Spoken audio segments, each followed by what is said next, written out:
Our theme is, we've already hinted at it several times, on this, the last Sunday before Lent, is the Transfiguration of Jesus, the event that Don has just read for us.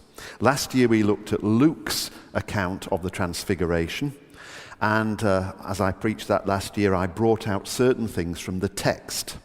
This year I want us to focus on this passage in Matthew's Gospel in relation to what we might call discipleship themes. We're going to look at 4 directions or states of discipleship this morning, looking at this passage. Now, I want to tell you what they are before we start. Up, staying put, down and out, and with. Up. First, discipleship of Jesus takes us up. Jesus takes 3 of his disciples, sometimes known as the inner 3, up a mountain. And very often, when we have heightened religious experiences, we talk about mountaintop experiences. Sacred summits in our Christian discipleship. High religious experiences. Occasions where God seems very real and very close to us. And therefore, often occasions where we sense our own smallness or a sense of insignificance. And so get a different perspective on life, seeing what's really, really important. In a famous book about religious experiences, William James, that was the author, suggested that they normally contain 4 qualities. The first quality he called ineffability. No, don't go to sleep. Ineffability, by which he meant a religious experience is an experience that you can't quite capture in words. It's beyond them. Though they're all you feel you've got to inadequately describe what's happened to you. Secondly, he said that religious experiences have, wait for it, a noetic quality.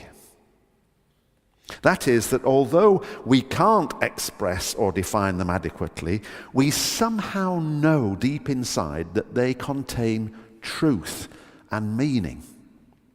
The experience of the divine isn't totally outside our understanding at all, otherwise we'd never know we'd had one. Noetic means that you know something instinctively or intuitively. We just know this experience of God is true. My mother used to say when she was in one of her more argumentative moods, "I know in my knower," she said. I doubt whether she knows the word noetic, and she's probably none the worse for it, but she's expressing what it means. The third quality William James suggested is that religious experiences are transient. They come and go. They're not permanent. It's like a wave. You try and hold it and all you've got is flat water in a bottle. And the fourth quality of an encounter with the divine is that it happens to us rather than we inventing it or trying to create it, which technically you can't do. Certainly, we can pray for a religious experience, we can seek it, we can put ourselves spiritually in a position where we feel we're more attuned to receive God. That's partly what Lent's about. But in the end, it seeks us. And so in our reading today, this is clearly the kind of religious experience that happens to Peter, James, and John when they go up the mountain. They quite literally have a mountaintop experience. They watch jaws dropping. They hear God speak. It's a revelation. That's partly what the brightness of this story is about. This event is meant to illuminate, it's meant to shine laser-like clarity upon who Jesus is. so that they see it more than ever before. Gosh, they say to one another, this Jesus who we followed for months and months and months around the countryside now and seen him do this and do that, and quietly behind the scenes said to one another, what do you make of all this? Suddenly we see it like we've never seen it before. God has said, this is my beloved Son. Now listen to him. And that wonderful revelation is one that many people have had down the centuries in one way, shape or form, including many of us here. In a multitude of ways, we have got to a point where we have said of Jesus Christ, the Son of the living God, yes, he is. I see it now more clearly than I've seen it before. I believe it. And although we can't create a mountaintop experience for ourselves, we can nevertheless choose to believe that he is who he says he is and make that leap of faith. Because do you know that sometimes you make that leap of faith first, and that's when you experience God most? It's that way round. And if you've never made a conscious decision to affirm faith in Jesus Christ, so he's not just a Lord or even the Lord, but he is my Lord, then you can do that today, even at the end of this service. But mountaintop experiences, rare though they are, don't always happen at the beginning of our Christian discipleship. They don't here. Jesus is not recorded in Matthew's Gospel as walking by the Sea of Galilee in Matthew chapter 3, seeing men mend nets and saying to them, follow me, and taking them straight up a mountain where he's transfigured before them. There's months in between. Our discipleship of Christ is a process. It's a long walk. And at points in the process, like the growth of a child who comes to walk and then talk and then reason, there are points of revelation, growth points, if you like, where God comes close and we see and we know. And some of us in this room don't have to say, yes, he is my Lord for the first time. You've done that a long time ago. But each transfiguration event draws out of us that question, do you still believe? Yes, Lord, I still believe you are who you say you are. And who knows, today that reaffirmed experience might be yours today. So discipleship of Christ involves going up, and becoming a follower of Christ lifts you up. The second state of discipleship in the story is about staying put. There they are up the mountain. Jesus shines radiantly before them. They hear the voice of God declaring who he is. It's fantastic. Not only is Jesus declared to be who he has hinted he is, but there are Moses and Elijah, the embodiment of the law and the prophets, the key features of Peter and James and John's Jewish faith. And the voice recedes, and the brightness ends, and Peter decides it's a good idea to make things more permanent. Let's build some dwellings, he says, so we can stay here longer. Here on the mountainside, here on this holy hill, let's settle down and bask in the moment. Let's keep it as long as we can. But remember what I said was one of the 4 qualities of religious experiences. It's transient. We all live on blessed memories to some extent. That's perfectly normal. That's why some memories are blessed. But in discipleship terms, staying put is deadly when God wants you to move on. It's time to go down the mountain now, Peter. Come on. No, Lord, no. You can't do that. It's been such a blessing. Let's stay here. And what an irony. A place where the closeness of the Lord was experienced becomes a shrine.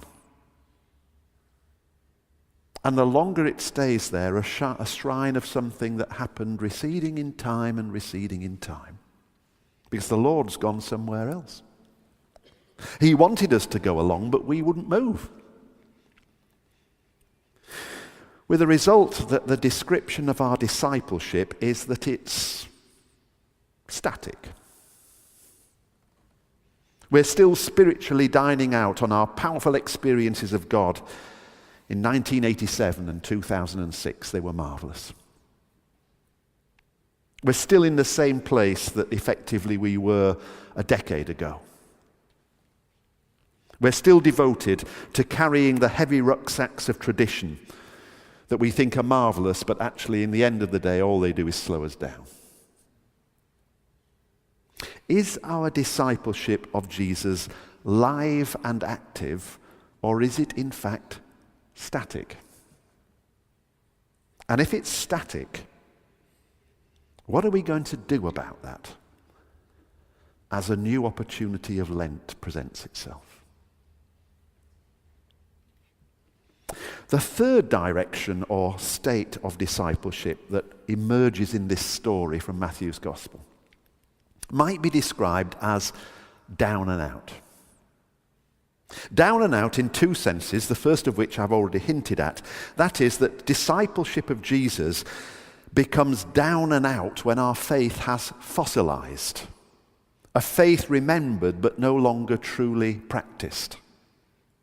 I remember going to Canvey Island on a mission. It's the only time I've ever been to Canvey Island in my life. I went on a mission from Cliff College, and I stayed with a local church member and noticed in the back garden of the next door neighbour was a huge boat. Well, I had to ask her about it, and she told me that the man next door had apparently made it his life's work. He'd spent 20 years building it, painting it, repainting it, repairing it from time to time. But there was one obvious issue. And the woman chuckled as she pointed it out. You could never get the boat out of the back garden without it being taken to bits again. The one thing that boat had never done was hit the water. And without a repeat of Noah's flood, which incidentally God has promised won't occur again, it never will. But I want to focus on another aspect of down and out. You see, Jesus dismisses Peter's attempts to make a shrine or a settlement and sets off down the mountain and out to the surrounding countryside. There are people to be met. There's ministry to be undertaken. There's mercy and grace to be preached. There's healings to be wrought. There's miracles to be worked. There's God to glorify. Now think for a minute.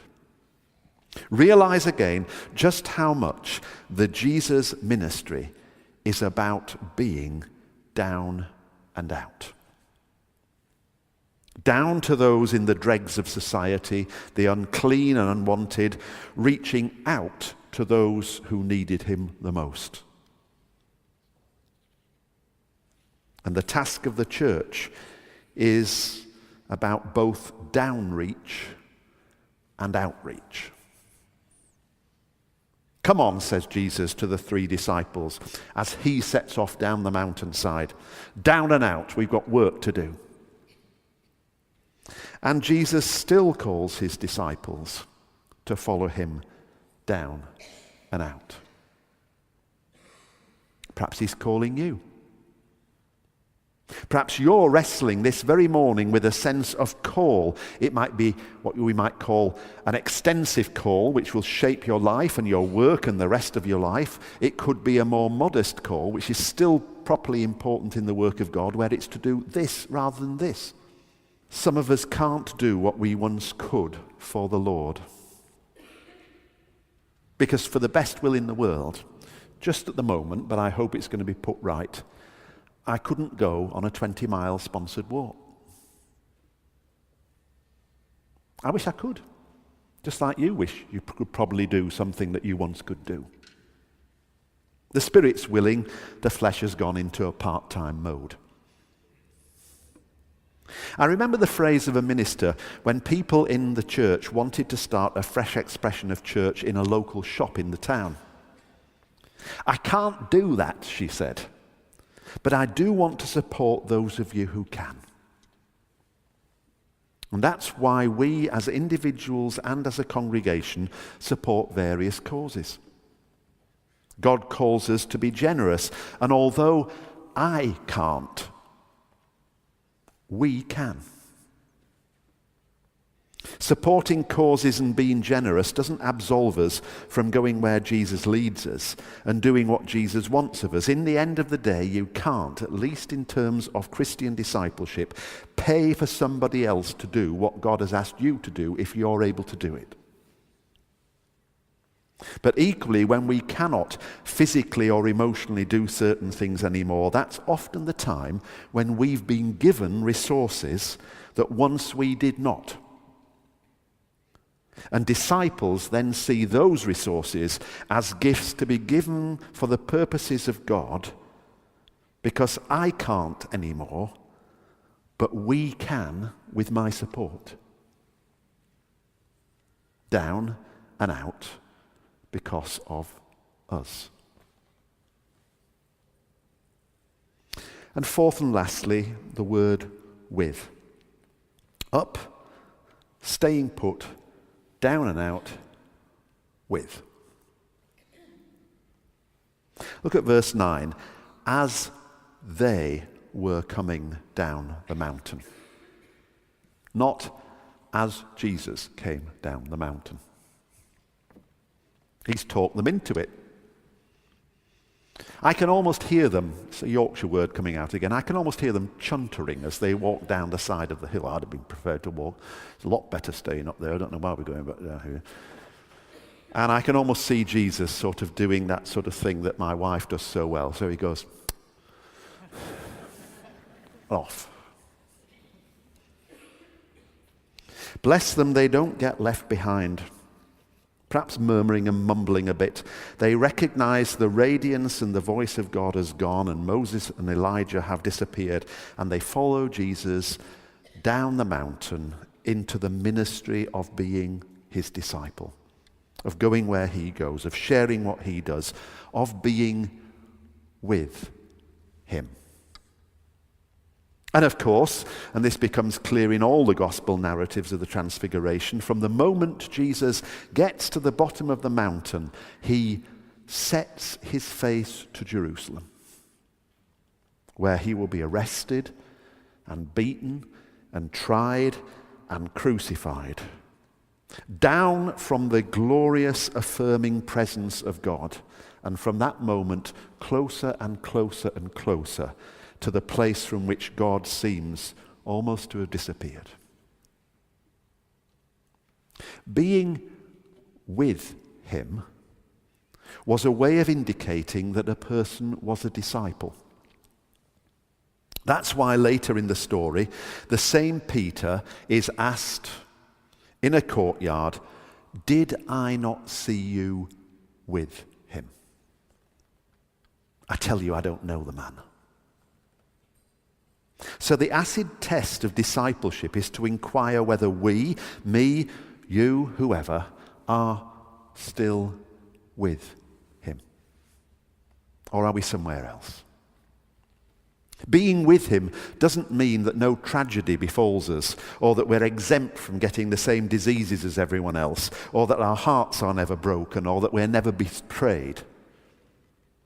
But it does mean that through it all and in it all, he is with us.